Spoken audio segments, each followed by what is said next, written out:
அனைவருக்கும் வணக்கம். பல ஆண்டுகளாக தமிழ்நாடு அரசு ஊழியர்கள், ஆசிரியர்கள் மற்றும் பட்டதாரி ஆசிரியர்கள் பழைய ஓய்வூதிய திட்டத்தை OPS மீண்டும் கொண்டு வர வேண்டும் என்று தொடர்ந்து வலியுறுத்தி வந்தனர். இதற்காக பல்வேறு போராட்டங்களையும் நடத்தி மாநில அரசுக்கு பல்வேறு கோரிக்கைகளையும் மனுக்களையும் அளித்து வந்தனர். இந்த நீண்டகால கோரிக்கைக்கு அரசியல் கட்சிகளும் ஆதரவு தெரிவித்து வந்தனர். சமீபத்தில் கூட அமைச்சரான பெரியசாமி செய்தியாளர்களிடம் பேசுகையில், அரசு ஊழியர்கள் மற்றும் ஆசிரியர்களின் கோரிக்கைகளை அரசு கண்டுகொள்ளவில்லை என்று குற்றச்சாட்டுகளை அவர் மறுத்தார்.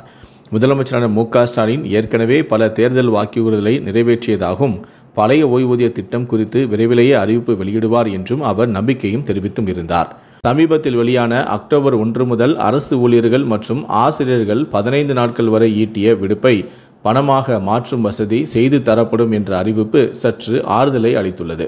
இருப்பினும் இந்த நடவடிக்கை பழைய ஓய்வூதிய திட்டத்திற்கான முக்கிய கோரிக்கையுடன் ஒப்பிடும்போது சிறிய சலுகையாகவே இது பார்க்கப்படுகிறது. தமிழக அரசு ஊழியர்களுக்கான பழைய ஓய்வூதிய திட்டம் இந்த வருட இறுதியில் மீண்டும் தொடங்கும் என்று எதிர்பார்க்கப்படுகிறது. ஆனால் அதற்கு முன்பாக அடுத்த சில வாரங்களில் இது தொடர்பான முக்கிய அறிவிப்பு வெளியாகலாம் என்கிறார்கள். இதற்கான ஆலோசனை குழுக்கள் தற்போது அமைக்கப்பட்டும் இருக்கின்றன. அந்த குழுவின் பரிந்துரைகளை அடுத்து சில வாரங்களில் வெளியாகலாம் என்கிறார்கள். அரசு ஊழியர்களுக்கு அகவிலைப்படி உயர்வு, பல்வேறு சலுகைகள் மற்றும் கோரிக்கைகளை தமிழ்நாடு அரசு நிறைவேற்றி வருகிறது. இந்த நிலையில்தான் பழைய ஓய்வூதியம் தொடர்பான அறிவிப்பும் விரைவில் வெளியாகலாம் என்று அரசு ஊழியர்கள் நம்பிக்கையுடன் உள்ளனர். சட்டசபை தேர்தல் நெருங்கி வருவதால் தேர்தலுக்கு சில மாதங்களுக்கு முன்பு இந்த அறிவிப்பு வெளியாகலாம் என தெரிகிறது. இந்த திட்டம் நடைமுறைக்கு வந்தால் அரசுக்கு நிதி இழப்பு ஏற்படும் என்பதால் இழப்புகளை குறைக்கும் வகையில் சில மாற்றங்களை செய்து அரசு அமல்படுத்த திட்டமிட்டுள்ளதாக தகவலும் தெரிவிக்கின்றன.